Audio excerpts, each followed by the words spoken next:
അമ്മേ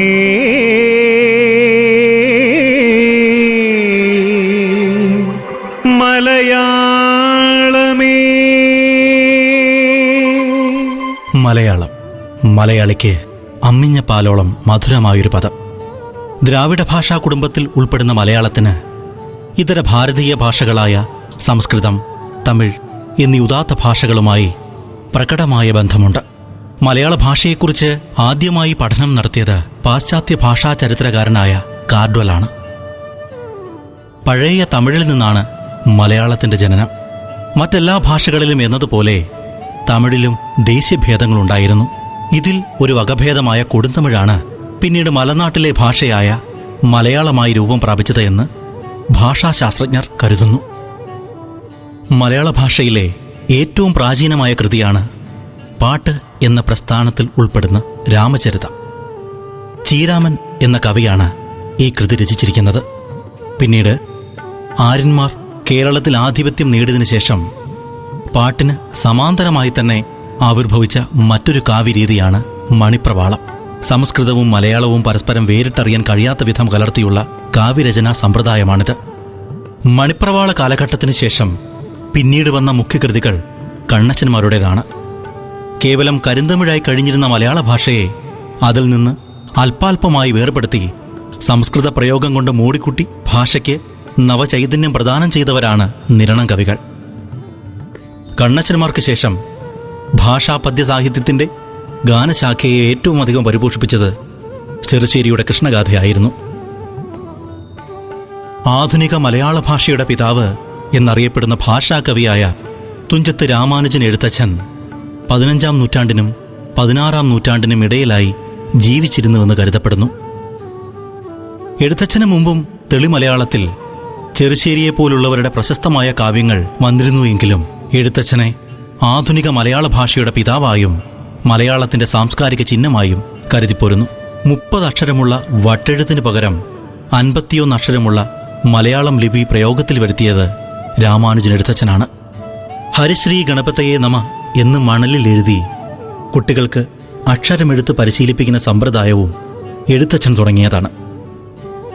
ഇതോടൊപ്പം തന്നെ ഭാഷയിൽ ശക്തമായ ഗദ്യവും വികാസം പ്രാപിച്ചുകൊണ്ടിരുന്നു.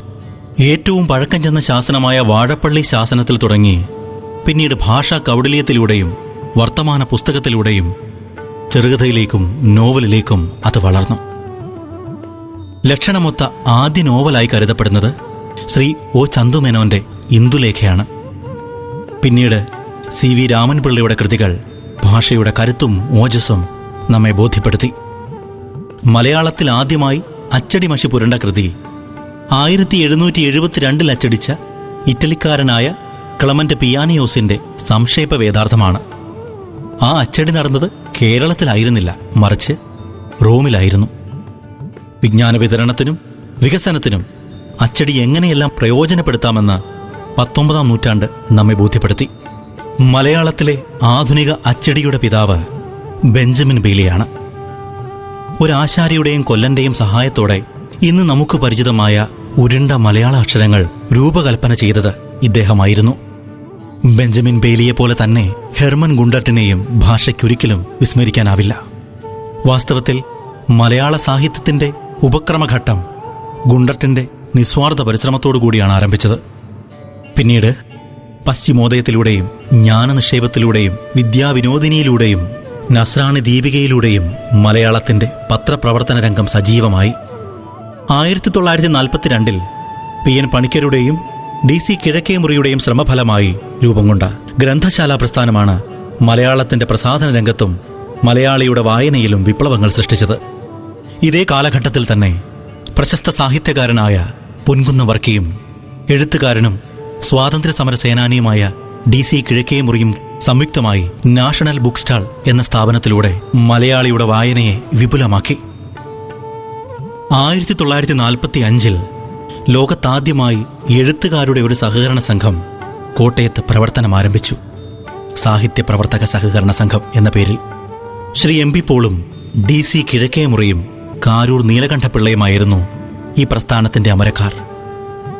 ഈ വ്യക്തിത്വങ്ങളെ ഭാഷയ്ക്കൊരിക്കലും വിസ്മരിക്കാനാവില്ല. മലയാളത്തിലെ പ്രശസ്തരായ എല്ലാ എഴുത്തുകാരുടെ കൃതികളും ഒപ്പം ലോകസാഹിത്യത്തിലെ മഹാരഥന്മാരുടെ കൃതികളും മലയാള ഭാഷയിലൂടെ നമ്മുടെ കൈകളിലെത്തി. ഇന്ന് ഇന്ത്യയിൽ ഏറ്റവും അധികം പുസ്തക പ്രസാധകരും പത്രമാധ്യമങ്ങളുമുള്ള ഭാഷ മലയാളമാണ്.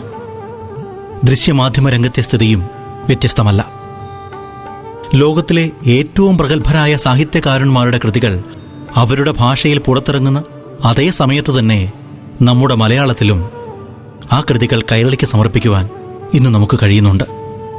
ഇന്ത്യൻ ഭാഷകളിൽ അനുദിനം വളർന്നുകൊണ്ടിരിക്കുന്ന ഭാഷകളിൽ മുൻപന്തിയിലുള്ളത് മലയാളമാണെന്ന് അടുത്ത കാലത്ത് നടന്ന ഒരു സർവേ വ്യക്തമാക്കുന്നു. ശ്രേഷ്ഠഭാഷാ പദവി നേടിയ മലയാളത്തിന് ലഭിച്ച അതിമധുരമായിരുന്നു ഈ വാർത്ത. ഈ പ്രപഞ്ചത്തിലെ ഏത് വിജ്ഞാനശാഖയെയും ഉൾക്കൊള്ളുവാനുള്ള ശേഷി ഇന്ന് നമ്മുടെ ഭാഷയ്ക്കുണ്ട്. കമ്പ്യൂട്ടിങ്ങിലും വിവരസാങ്കേതിക രംഗത്തും മലയാളം അതിവേഗം വളർച്ച പ്രാപിച്ചുകൊണ്ടിരിക്കുന്നു. ലോകത്തിൻ്റെ ഏത് കോണിലും മലയാളിയുണ്ട്. അതുകൊണ്ട് തന്നെ അവിടെയെല്ലാം മലയാളവുമുണ്ട്. ഭാഷ നിലനിൽക്കുക എന്നാൽ ഒരു സംസ്കാരം നിലനിൽക്കുക എന്നതാണ്. ഭാഷ വളരുമ്പോൾ സംസ്കാരവും വളരുന്നു. ഭാഷ നശിക്കുമ്പോൾ സംസ്കാരം നശിക്കുകയും ചെയ്യുന്നു. അതുകൊണ്ട് തന്നെ മലയാളി നിലനിൽക്കണമെങ്കിൽ ഭാഷയും നിലനിൽക്കണം.